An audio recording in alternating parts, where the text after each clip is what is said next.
Good morning everyone. ভিডিওটোৰ আৰম্ভণিতে কৈ দিও এই ভিডিওটো হয়তো অলপ দীঘলীয়া হ'ব পাৰে কিন্তু এই ভিডিওটো আপোনালোক সকলোৱে চাব কেৱল অসম পুলিচত যে আপোনালোকে এবিট বা ইউবিট এপ্লাই কৰিছে তেনেকুৱা নহয় বা আপোনালোকে যদি সেন্ট্ৰেলৰ এসএসসি জিডিৰ বাবে এপ্লাই কৰিছে তেনেকুৱা নহয় যদি আপোনালোকে ভৱিষ্যতে এপ্লাই কৰিম বুলি ভাবিছে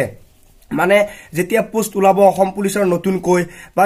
যিখিনি ইন্টাৰভিউ আহি আছে তাৰ বাহিৰৰ যিখিনি এসএসসি জিডিত এপ্লাই কৰিম বুলি ভাবিছে বা এপ্লাই কৰিছিলে যিখিনি চাকৰি পাইছে তেওঁলোকো এই ভিডিওটো প্লিজ মনোযোগেৰে চাব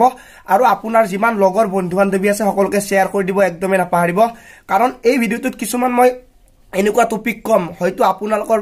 পুৰা মনৰ পৰা যিখিনি কথা আহি আছে বা মনত আপোনালোকৰ যিখিনি কথা আহি আছে সেইখিনি কথা আপোনালোকে সকলোৱে গম পাই যাব প্ৰথমতে আপোনালোকক অসম পুলিচৰ পৰা আৰম্ভ কৰি দিছো মানে অসম পুলিচৰ যেহেতু ভিডিও বহুতে চাই অসম পুলিচত এবি আৰু ইউবিট এপ্লাই কৰা আজি 3 বছৰে হ'ল এই 3 বছৰত কিমান লৰা ছোৱালী পঢ়াশুনা ধ্বংস হৈছে সেইটো কথা আপোনালোক নিজে গম পায় কিমানে কষ্ট কৰি নিজৰ দেহাটো এনেকুৱা কৰি পেলাইছে তেওঁৰ আৰু দৌৰিবই মন যোৱা নাই যেনেকৈ আমাৰ হৈছে মানে 2014 ৰ পৰা আৰম্ভ কৰি আজি 2021 লৈকে ইমান বেছি ৰানিং কৰা গৈছে এতিয়া আমাৰ বডিটো এনেকুৱা টাইপ হৈ গৈছে যেন উঠিবই মন নাযায় একো কৰিবই মন নাযায় মানে বডিটোক যি লাগে আমি সেইটো দিব পৰা নাই যাৰ ফলত আমাৰ এনেকুৱা হৈছে কাৰণ আমি এটা এনেকুৱা ফ্যামিলি পৰা বিলংস কৰো যত নেকি আমাৰ খাবৰ কাৰণে মানে যি খাব লাগে তাকে নাপাও দৌৰি আহি আমি খাব লাগে যদি কিবা খাই আছো কিবা এনেকুৱা টাইপ হৈ আছে গতিকে সেইটো কথাক লৈ মই একো নকও কিন্তু মেইন কথাটো হ'ল অসম পুলিচৰ এবি আৰু ইউবিট এডমিট কাৰ্ড আমি স্টেট গভৰ্ণমেণ্টক বহুত বেছি ভুল দি আছো যে অসম পুলিচে এতিয়ালৈকে আমাক কিয় ইন্টাৰভিউটো পাতিব পৰা নাই আমাক কিয় এতিয়ালৈকে কোনো ধৰণৰ নটিফিকেশন এখন দিব পৰা নাই ৰি ইন্টাৰভিউ হ'ব নে নহয় বা এডমিট কাৰ্ড কেতিয়া আহিব ৰানিং কেতিয়াৰ পৰা আৰম্ভ হ'ব কাৰণ ইমান লৰা ছোৱালী ইমান আশাত ৰখি আছিল যে ৰানিং কৰিব যাব ৰানিং পাস কৰিব এক্সাম দিব এক্সামৰ পিছত যি হয় সেইটো নিজৰ কথা পঢ়া নাছিল বেয়া হৈছে সেইটো নিজৰ ভুল কিন্তু পঢ়া বা কষ্ট কৰাৰ পিছত যদি ইমান দিন অপেক্ষা কৰিব লাগে বা নিজৰ বডিটো নিজে ধ্বংস কৰিব লাগে তেনেহলে আমাৰ কাৰণে বহুত ডাঙৰ এটা লছ এইখিনিতে আৰু এটা কথা কৈ দিও অসম পুলিচৰ এবি আৰু ইউবিৰ এডমিট কাৰ্ড কেতিয়া আহে ৰি ইন্টাৰভিউ হয় নে নহয় হেতুক লৈ মই কেতিয়াও আপোনালোকৰ আগত অপিনিয়ন নাৰাখো যে ৰি ইন্টাৰভিউ হ'ব নহয় এডমিট কাৰ্ড আহিব নাহে কিন্তু অসম চৰকাৰক মই ৰিকুৱেষ্ট কৰি কও প্লিজ আপোনালোকে আমাৰ কষ্টবোৰ বুজি পাওক আৰু আমাক এটা ৰিজাল্ট দিয়ক এইটো আশা কৰো এতিয়া কেৱল ষ্টেট গভৰ্ণমেণ্ট অসম পুলিচ বুলি নহয় সেন্ট্ৰেল গভৰ্ণমেণ্টৰ কিছুমান কথা আপোনালোকে কওক কিন্তু মই কোনো ধৰণৰ ডিপাৰ্টমেণ্টক বিশেষকৈ এই অসম পুলিচে হওক বা সেন্ট্ৰেল গভৰ্ণমেণ্টৰ এসএসসি ডিপাৰ্টমেণ্টে হওক কাকো মই ভুল দিব বিচৰা নাই কিন্তু এইখিনিতে আমাৰ লৰা ছোৱালীখিনিৰ এনেকুৱা হৈছে কেনেকুৱা প্ৰভাৱ পৰিছে আপোনালোকে এবাৰ ভাবি চাব ধৰি লৈছো মই এটা নিজে এনেকুৱা ভুক্তভোগী দুবাৰকে ইণ্ডিয়ান আৰ্মিত ৰানিং পাস কৰিছো কিন্তু সাধাৰণ এটা সৰু এটা পইণ্টৰ কাৰণে মই ঘৰত বহি থাকিব লগা হৈছে উলাই আহিব লগা হৈছে সেইটো দুখ মই বুজি পাও মানুহৰ কষ্ট কেনেকুৱা হয় কিমান কষ্ট কৰিব লাগে ইণ্ডিয়ান আৰ্মিত ৰানিং কৰিব যাওতে কিমান কি সন্মুখীন হ'ব লাগে যোৱাবাৰ আমি খুচকাৰি গৈছো কাৰণটো কাৰ কাৰণে বন্ধ আছিল কেবৰ কাৰণে বন্ধ আছিল সেই ক্ষেত্ৰত আমি কিমান কষ্ট পাইছো সেইটো কথা মই জানো কিন্তু যিখিনি ঘৰত বহি আছে তেওঁলোকে মোৰ ভিডিওটো চাই ক'ব যে কি বকি আছ এনেকুৱা ধৰণৰ কমেন্ট কৰিব কিন্তু এটা কথা কও যিটো বস্তু আপোনালোকে ফেস কৰিছে সেই ফেসটোত যদি কোনোবা হাৰমানি গুছি আহিব লাগে তেওঁৰ দুখটো আপোনালোকে বুজি পাব কিন্তু ঘৰত বহি থাকিলে আপোনালোকে সেই দুখটো বুজি নাপায় এতিয়া মই যদি কও যে ইণ্ডিয়ান আৰ্মি ৰানিং কৰি আহি মই ইয়াতে ফেল কৰিছো তেতিয়া মোক বহুতে হাঁহিব যে কিয় নোৱাৰিলি কিন্তু আপুনি যদি সেই ফেসটোৰ পৰা ওলাই আহে তেতিয়া গম পাব যে কিমান কি হ'ব লগা কৰিব লগা হয়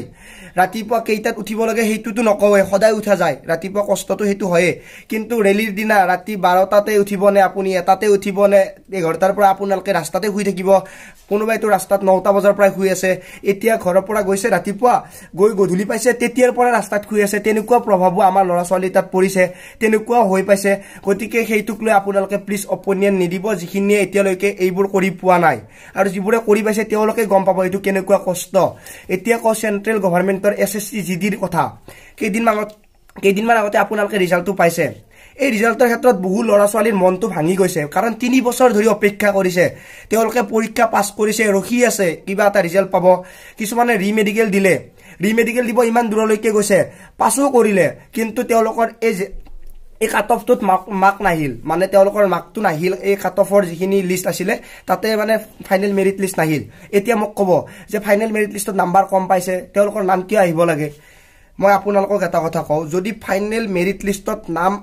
নাহে মই মোৰ মনৰ পৰা কৈছো কাৰণ মোক বহুতে ভুল দিব মই ভালকে জানো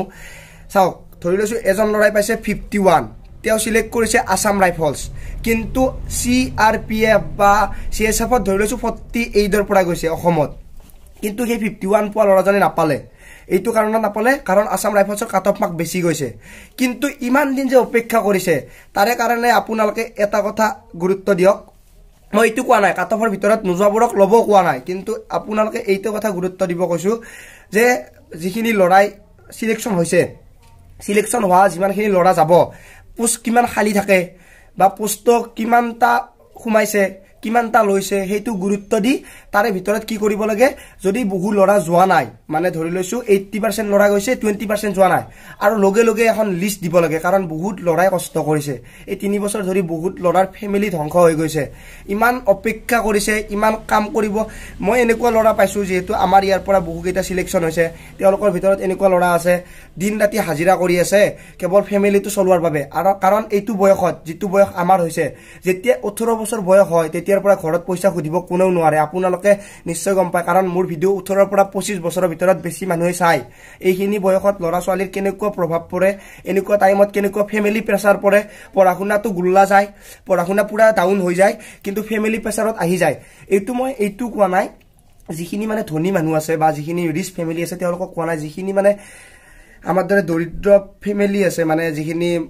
মিডিয়াম ক্লাছৰ মানুহ আছে তেওঁলোকৰ কথা কৈছো তেওঁলোকে এনেকুৱা ডাউন পৰি যায় তেওঁলোকৰ ফ্যামিলিটো উঠাৰ কাৰণে লৰা ছোৱালীখিনি বহুত বেছি কষ্ট কৰে তাৰ পিছত যদি কোনো ধৰণৰ প্ৰভাৱ নপৰে তেওঁলোকে নিজে নিজে হাৰ মানে যেনেকৈ মোৰে ক্ষেত্ৰত তেনেকুৱা হৈছে মই হাৰ মানি গৈছো কাৰণ 2014 ৰ পৰা আজিলৈকে 21 লৈকে মই 2014 ত কিন্তু ক্লাস 9 পাইছিলো তেতিয়া মোৰ বয়স আছিল 15 বছৰ 15 বছৰ হোৱা নাছিল হৈছিল আৰু হ'ব আৰু এনেকুৱা টাইপ আছিল তেতিয়াৰ পৰা মই আজিলৈকে এনেকুৱা কষ্ট পাইছো ৰানিংত মানে দিনটো ৰাতিপুৱাৰ পৰা কেতিয়াবাটো ফিল্ডতে টাইম দিয়া যায় এনেকুৱা স্কুল কলেজ হাই সেকেন্ডাৰী পৰা টোটালি ডাউন পেলাইছো লাইফটো মানে টোটালি ডাউনৰ ফালে গৈছে ডাউনৱাৰ্ড বুলি কথা এটা আছে হেনেকুৱা গৈছে এনেকুৱা হৈছে এনেকুৱা যাব লাগিছিল এনেকুৱা গৈছে কিন্তু কিছুমান ফ্যামিলি আছে এনেকুৱা লৰা ছোৱালী আছে ঘৰৰ কথাটো বাদে দিয়ক সিহঁতে কেৱল ঘৰত প্ৰেসাৰ দিব এনেকুৱা বস্তু লাগে এনেকুৱা হেতুটো আমি খুদিব নোৱাৰো আমি নিজে ল'ব লাগিব পাৰিলে আমি নিজে দিব লাগিব এনেকুৱা টাইপ প্ৰেসাৰ আহি যায় ফ্যামিলিত গতিকে এটা কথা ভাবক আপোনালোকৰ আৰু আমাৰ মাজত একো পাৰ্থক্য নাই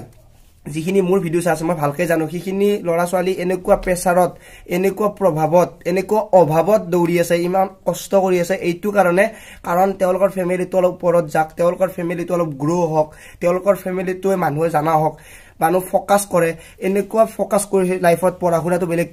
দিন ৰাতি ৰানিং কৰি থকা মই লৰা ছোৱালী বহুত লোক পাইছো মোৰ লগতে এনেকুৱা লৰা ছোৱালী আছে 6-7 বছৰ ধৰি এনেকুৱা ৰানিং কৰিছে তেওঁৰ বডি তেওঁৰ ষ্ট্ৰাকচাৰ নোহোৱা হৈ গৈছে তেওঁৰ বডিৰ হাড্ডি দেখা পোৱা হৈ গৈছে কিন্তু ফল এতিয়ালৈকে পোৱা নাই এইটো কিহৰ কাৰণে পোৱা নাই হেতুটো আৰু মই নিজে পাৰ্সোনালি ক'ব নোৱাৰো কৰবাত নহয় কৰবাত ভুল থাকি যায় যেনেকৈ মই ৰানিং কৰিছো ঠিকে মেডিকেলত ওলাই আহিছো মেডিকেলত ওলাৰ পিছত তো এইটো মই কাকো ভুল দিব নোৱাৰো মোৰ নিজৰে ভুল বা মোৰ এইটো ভগৱানে এনেকুৱা টাইপ কৰি দিছে যে এইটো টাইপত তই যাব নোৱাৰ তই এইটো ল কিন্তু আমি সিলেক্ট কৰি থৈছো এইটো কাৰণ বেলেগ লাইনত আমি যাব নোৱাৰো ধৰি লৈছো আমাৰ যদি পইচা থাকিল হয় মই 12 পাস কৰি বেলেগ লাইনত গুছি গলো হয় মই কোনো ধৰণৰ এইটো ডিফেন্স লাইনত যাব নালাগে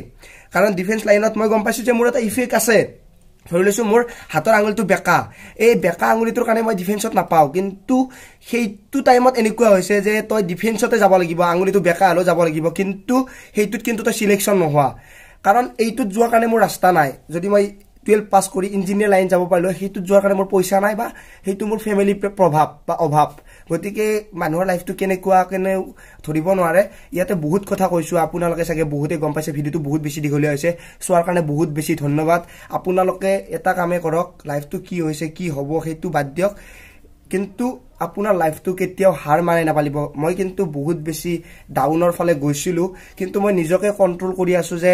এনেকুৱা হ'ব দিব নোৱাৰো কাৰণ নিজৰ ওপৰত এটা প্ৰেসাৰ পৰিব লাইফত প্ৰেসাৰটো পেলাব নোৱাৰো কাৰণ মানুহে যেতিয়া প্ৰেসাৰ ডেঞ্জাৰ জোনত আহিব ন তেতিয়া কি প্ৰভাৱ পৰে কি আহে কোনো গম নাপায় ভিডিওটো বহুত বেছি দীঘলীয়া হ'ল সকলোকে শেয়াৰ কৰি দিব নাপাহৰিব কিবা যদি ভুল কৈছো কমেন্টত জনাব আৰু আপোনালোকে মোৰ এতিয়া যদি ব্লগিং চেনেলটো চোৱা নাই লিংক ডেসক্ৰিপচনত আছে গৈ হেতু চেনেলৰ ভিডিও চাব পাৰে আজিলৈ মানে পুনৰ লগ পোৱাৰ আশাৰে মই জিতুমণি জয় আই অসম।